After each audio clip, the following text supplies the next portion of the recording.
नमस्कार, मैं हूं नीलू। हिजबुल्लाह लगातार ईरान पर हमले के बाद इजराइल के वो लगातार वार कर रहा है इजराइल पर। किस तरह से लगातार उसकी तरफ से वार किए जा रहे हैं, कितने सैनिक इजरायली मारे गए हैं अब तक हिजबुल्लाह के हमले में। बातचीत करने के लिए मयंक मेरे साथ जुड़े हुए हैं, क्योंकि देखिए जिस तरह के हिजबुल्लाह हमले कर रहा है, हिजबुल्लाह की कमर तोड़ने की कोशिश इजराइल ने की है, लेकिन हिजबुल्लाह वो भी लगातार हमले कर रहा है। अब ये हमले कितना नुकसान इजराइल को करके गए हैं, बातचीत करने के लिए मयंक मेरे साथ है। मयंक, जरा ये बताइए, क्योंकि हमने देखा कि इजराइल ने ईरान पर हमला किया, लेकिन उसका कोई जवाब ईरान की तरफ से नहीं दिया गया। बड़ी सदी प्रतिक्रिया आई, बहुत सारी बातें दोनों तरफ से, इजराइल की तरफ से और ईरान की तरफ से की गई। लेकिन इस बीच हमने देखा है कि हिजबुल्लाह लगातार हमले इजराइल पर कर रहा है और बहुत ज्यादा नुकसान उसने इजरायली सेना को पहुंचाया है। देखिए, पिछले 48 से 72 घंटे में दक्षिणी लेबनान में जो ग्राउंड ऑपरेशन चल रहा है इजराइल का, इसमें इजराइल को बड़ा झटका लगा है। ऐसी खबरें आ रही हैं कि कई इजरायली सैनिकों की मौत हो गई है और जो उत्तरी इजराइल के हॉस्पिटल्स हैं वो इजरायली सैनिकों से भरे पड़े हैं। कितने सैनिक घायल हैं, कितनों की मौत हो गई है, इस बारे में देखिए इजराइल की तरफ से कोई पुख्ता आंकड़ा कभी सामने नहीं आता है। तो इजराइल कभी नहीं मानेगा इस बात को, लेकिन जो सोशल मीडिया पे चर्चाएं हैं उसके मुताबिक सैकड़ों इजरायली सैनिकों की पिछले 48 से 72 घंटे में मौत हुई है और वहाँ के जो अस्पताल हैं उत्तरी इजराइल के, वो इजरायली सैनिकों से भरे पड़े हुए हैं। ये बहुत बड़ा ग्राउंड ऑपरेशन में झटका है इजराइल को, पहली बात। दूसरी बात, इजराइल के जो मरकावा टैंक्स हैं, हमने पहले भी बताया था, इन पे लगातार हिजबुल्लाह अटैक कर रहा है और कई सारे मरकावा टैंक्स पिछले जब से ग्राउंड ऑपरेशन शुरू हुआ है उसके बाद से वो तबाह कर दिए गए।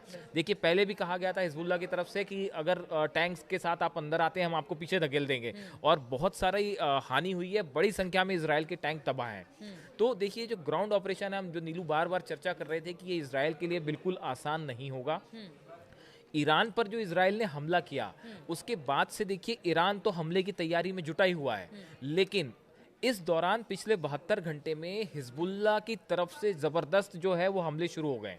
और ना सिर्फ दक्षिणी लेबनान में जो ग्राउंड ऑपरेशन चल रहा है, ना सिर्फ वहां पे, बल्कि बीती रात भी जो है 70 रॉकेट्स फायर किए गए हैं उत्तरी इजराइल पे। अच्छा। जो कि इजराइल का कहना है कि हमने आयरन डोम सिस्टम ने उसको हवा में तबाह कर दिया, लेकिन हिजबुल्लाह का कहना है कि गिरे भी हैं कई ठिकाने पे। तो देखिए, कुल मिला के अब भी हिजबुल्लाह जो है वो एक बड़ी चुनौती बना हुआ है। देखिए, इजराइल का जो एयर स्ट्राइक्स हो रही हैं, चाहे वो F-35 से हो, चाहे मिसाइल स्ट्राइक्स हो, उसमें बड़ी बिल्डिंगें, इंफ्रास्ट्रक्चर तो तबाह हो रहा है, लेकिन आप देखिए कि जो हिजबुल्लाह की फोर्स है, जो उसके 70,000 करीब लड़ाके हैं, वो अब भी मौजूद हैं। आप टॉप लीडर्स को आप मार सकते हैं, उनके साथ जो कुछ लोग थे आपने उनको निशाना बनाया, लेकिन हिजबुल्लाह की बड़ी संख्या में लड़ाके अभी और भी हैं। सिर्फ लड़ाके की बात नहीं है, उनका जो सैन्य भंडार है वो भी अभी कह रहे हैं कि बहुत हद तक, क्योंकि उनकी अच्छी खासी फौज है मयंक हिजबुल्लाह की, और कह सकते हैं कि एक जो बड़े देश की फौज होती है उस उतनी बड़ी तो नहीं, लेकिन हाँ उसके टक्कर में जरूर है। बिल्कुल तो सही कह आप रहे हो एक दो लोगों को मार सकते हैं, पूरी की पूरी फौज खत्म नहीं कर सकते। हाँ, चुनौती यही फौज बनी हुई है। बिल्कुल ठीक कह रहे हो आप। देखिए, हो क्या रहा है, ये असल में जो इजरायली सोल्जर्स की कैजुअलिटी हो रही है, इनकी ये घायल हो रहे हैं, लगातार इन पे हमले हो रहे हैं, ये हो कैसे रहा है इसको समझने की ज़रूरत है। देखिए, दक्षिणी लेबनान में इजराइल कोशिश कर रहा है एक बफर जोन बनाने की। अब जो इजराइल की सैनिक और फोर्स जो ग्राउंड ऑपरेशन कर रहे हैं, देखिए इस पूरे इलाके में बड़ी सारी टनल्स बनी हुई हैं, हाँ, जो कि एक बड़ी चुनौती है। बहुत बड़ी चुनौती इन है, टनल्स और इस को पर काम किया है बहुत हद तक, बहुत दिनों तक हिजबुल्लाह काम ने किया है लंबे समय से इस पे काम चल हाँ, रहा था। हाँ। और देखिए, ये टनल्स को खोजना, इसके अंदर जो है हथियार हैं उनको नष्ट करना या उस पे एक्शन लेना, इसके लिए हो ये रहा है कि जब भी इजरायली सैनिक इसके करीब पहुंचते हैं तो आसपास का देखिए ये पूरा इलाका जो हिजबुल्लाह के लड़ाके हैं, कमांडर्स हैं, इनके लिए जाना पहचाना इलाका है, इन्हीं का एरिया है ये। तो वो एम्बुश हो जाता है वहां पे। इजरायली सेना जैसे ही आगे बढ़ती है, सैनिक इन टनल्स के आसपास जो है वो माइंस बिछा रखी हैं हिजबुल्लाह ने। और ये जो डिफ्यूज बॉम्ब्स है, कहते हैं जो डिफ्यूज बॉम्ब्स हैं, इनके जरिए जो है वो माइंस बिछाई गई हैं। और इन माइंस के पास जैसे ही इजरायली सैनिक पहुंचते हैं, या तो इसमें ब्लास्ट कर दिया जाता है या इन पे जो है वो रॉकेट अटैक्स होते हैं। तो देखिए, हो ये रहा है कि ये जो इजरायली सैनिक हैं, ये कुछ कुछ ऐसा लगता है जैसे वियतनाम में अमेरिका जैसे फंस गया था, या अफगानिस्तान की आप बात करें, ऐसी ही हालात जो हैं वो दक्षिणी लेबनान में बनते जा रहे हैं। और अब देखिए, कोशिश ये है इजराइल की तरफ से, नेतन्याहू की तरफ से, कि जल्दी से जल्दी उस बफर जोन को बना दिया जाए।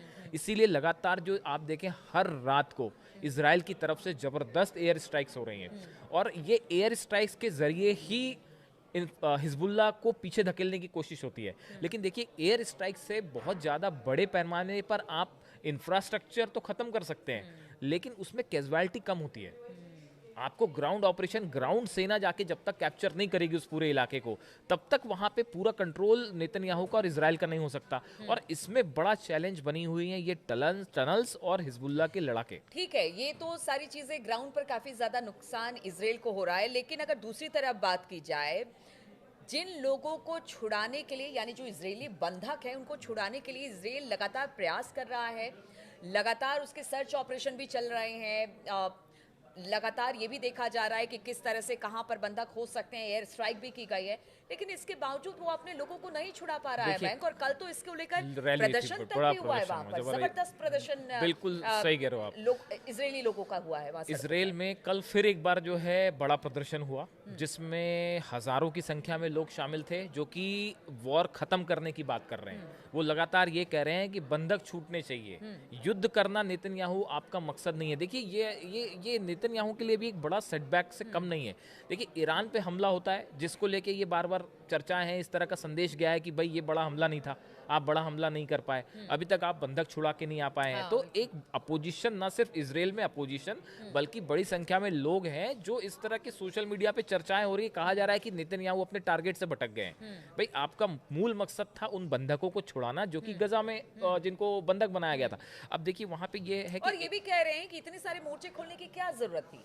मेन जिस चीज के लिए इजराइल ने हमास पर हमला किया वो यही था कि आपने हमला किया, आप हमारे लोगों को लेकर गए, बंधक बनाए, लेकिन अब तो उसने चौतरफा हमले, चाहे हुती से हो या हिजबुल्लाह से हो, ईरान से हो, हर जगह मोर्चा खोल दिया, जिसका खामियाजा वहां की जनता को भुगतना पड़ रहा है। हालात ये हैं कि अभी बताया जा रहा है कि 2 दिन पहले नेतन्याहू एक प्रोग्राम में संबोधित करने गए थे, उन्हें वहाँ भाषण देना था, और जब वो भाषण दे रहे थे उसी बीच में जो ऑडियंस थी इजराइल की, उसमें से काफ़ी सारे लोग खड़े हुए और वो एंटी नेतन्याहू और एंटी वॉर नारे लगाने लगे।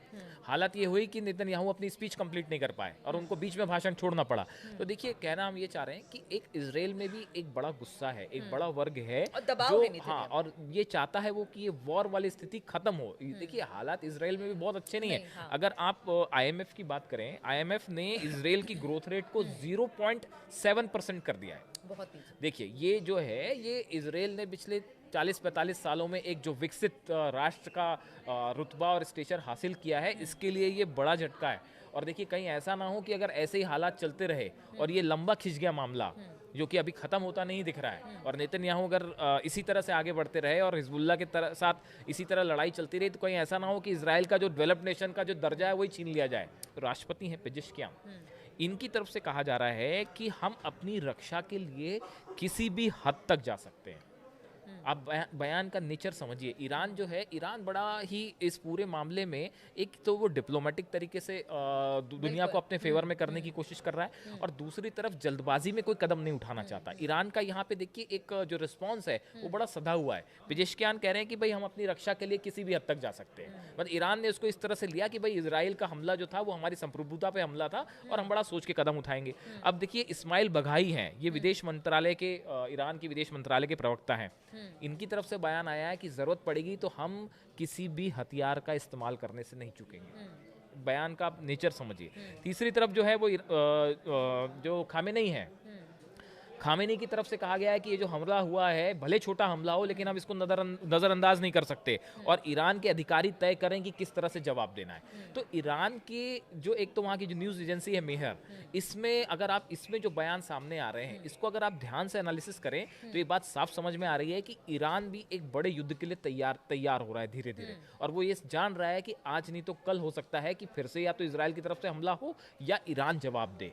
इसके लिए ईरान ने भी अपनी तैयारी शुरू कर रखी है। तो इजराइल के लिए सिर्फ ईरान ही चुनौती नहीं है, एक तरफ तो हिजबुल्लाह जो है ग्राउंड ऑपरेशन में तो हमने जैसे चर्चा की कि बड़ा नुकसान तो इजराइल को हो ही रहा है, और हो सकता है कि जल्दी आप देखें कि अब नेतन्याहू इसको ज़्यादा खींचे भी ना, और लेबनान से हो सकता है सेना पीछे बुलानी पड़ जाए, मतलब वापस बुलानी पड़ जाए अगर यही हालात रहे तो।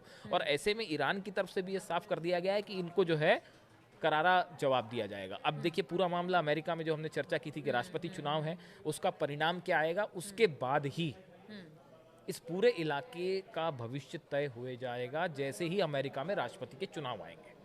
ठीक है, तो राष्ट्रपति के चुनाव अमेरिका में जो होने वाले हैं उस पर बहुत सारी चीजें डिपेंड करती हैं, लेकिन दूसरी तरफ लगातार हिजबुल्लाह इजराइल पर हमले कर रहा है।